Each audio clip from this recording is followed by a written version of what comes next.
ఈరోజు ర్యాలీగా వచ్చి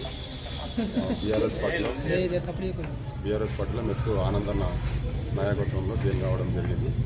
అదేవిధంగా ఇంతకుముందు కూడా బీఆర్ఎస్ పార్టీలో ఉండి అనేక కార్యక్రమాలు శివరామనగరంలో నిర్వహించడం జరిగింది.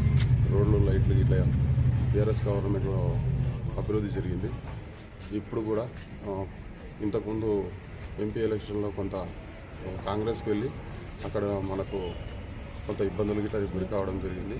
దాన్ని తట్టుకొని ఒక 2 సంవత్సరాలు అక్కడ ఉన్నా సరే ఆ పార్టీపై అందులో ఉన్న వ్యక్తులపైన కొంత వ్యతిరేకత ఉండి ఈ పార్టీలోకి జాయిన్ అయ్యి ఈ పార్టీ సంక్షేమ కార్యక్రమాలు ఆల్రెడీ పబ్లిక్లో చేరవేసిన కారణంగా నేను ఈ పార్టీతో ఇష్టంగా జాయిన్ కావడం జరిగింది. ఎంతమంది?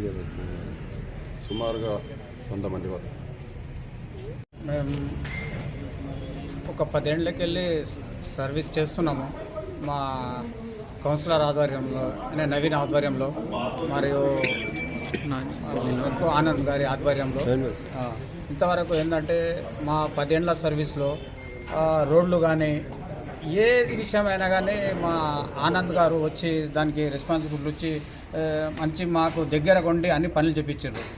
అనివార్య కారణం వల్ల మేము కొద్దిగా ఏంటంటే కాంగ్రెస్లకు వెళ్ళి ఒక 2 ఏళ్ల పాటు అందులో పడని తిప్పలేదు. ఎందుకంటే మాకు ఎవరు కూడా దగ్గర పిలిచి గీ పని గిట్లా అని ఎవరు చెప్పే మాకు వాళ్ళు ఎవరు లేనందువలన మాకు సరైన పార్టీ టీఆర్ఎస్ఏ కాబట్టి మాకు అన్ని విధాల టీఆర్ఎస్ చేసింది మా 32 వార్డు కాబట్టి మాకు మేము ప్రేమపూర్వకంగా ఆ పార్టీలోనికి పోయి మళ్ళా మా పాత మేము 10 ఏళ్ళకి ఏం సేవ చేపించుకుంటున్నామో అదేవిధంగా మళ్ళీ మా ఆనంద్ సాబ్ని అదేవిధంగా మా వార్డుకు సేవ చేయమని అడగడానికి మేము మా పార్టీలో జాయిన్ అయినాం.